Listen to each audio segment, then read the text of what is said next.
Hello everyone, welcome to my channel maths vibe. आज हम discuss करेंगे 7 जून 2023 का अलजेब्रा का क्वेश्चन है। क्वेश्चन आईडी है 704032। क्वेश्चन है consider the quadratic form Q X Y Z associated to the matrix P. हमें एक मैट्रिक्स पी गिवन है जो Q X Y Z quadratic form से एसोसिएटेड है। तो एक सेट एस डिफाइन किया गया, जो एस है वो हमारा कॉलम मैट्रिक्स कंटेन कर रहा है A B C such that Q of A B C is equals to zero. मतलब हमें वो A B C find out करने हैं जो Q A B C is equals to zero हो। देन हमें एस एक सेट प्रिपेयर करना है। हमें बताना है कि which of the following statement is false. हमें 4 स्टेटमेंट दी गई हैं, इनमें से कौन सी स्टेटमेंट हमारी फॉल्स है। First statement, the intersection of S with X Y plane is a line. Second, the intersection of S with X Z plane is an ellipse. S is the union of two planes and Q is the degenerate quadratic form. हम देखते हैं सबसे पहले जो ये matrix given है, इस matrix की फॉर्म्स, इस मैट्रिक्स की हेल्प से हम क्वाड्रेटिक फॉर्म बना लेते हैं। ये हो जाएगा X square plus X Y plus B square plus Y square minus 2z square. ठीक है, एक्स प्लस वाई का whole square minus 2z square. अब हमें करना क्या है, Q A B C is equals to zero करना है। यहाँ से आया a plus B whole square minus 2c square is equals to zero. यहाँ से हमें पता चला कि a plus B whole square is equals to 2c square. This implies that a plus B is equals to plus minus 2 under root C. No under root 2c। यहाँ से हमारे पास ये आ गया।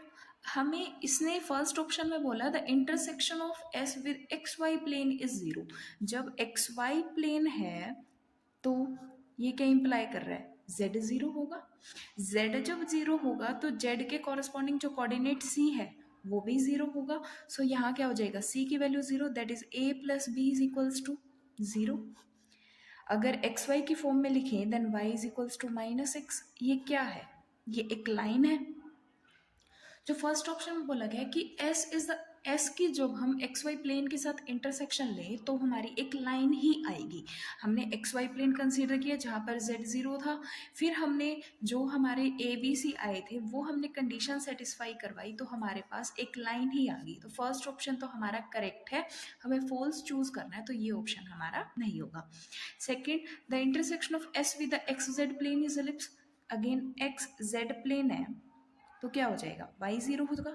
y जब जीरो हो जाएगा एक्स वाई फॉर्म की help से यहाँ पे क्या बन रही थी, x plus Y is equals to plus minus under root 2z।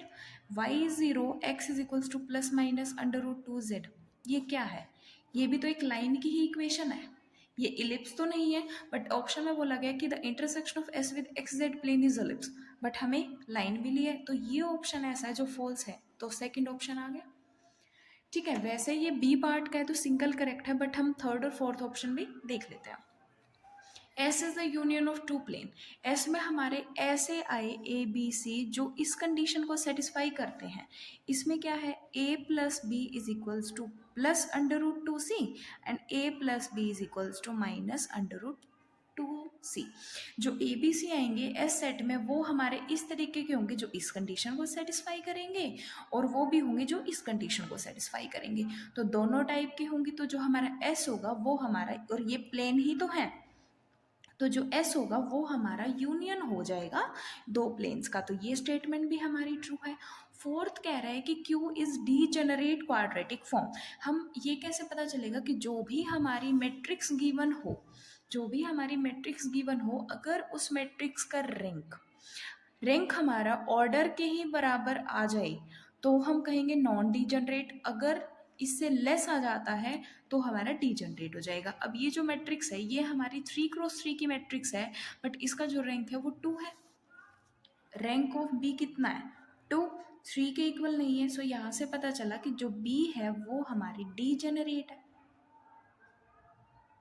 Degenerate matrix है।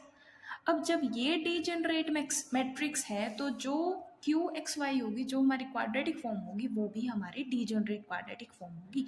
तो फोर्थ ऑप्शन भी करेक्ट है, बट हमें फॉल्स स्टेटमेंट चूज करनी थी, हमारा second option is the correct option. Thank you.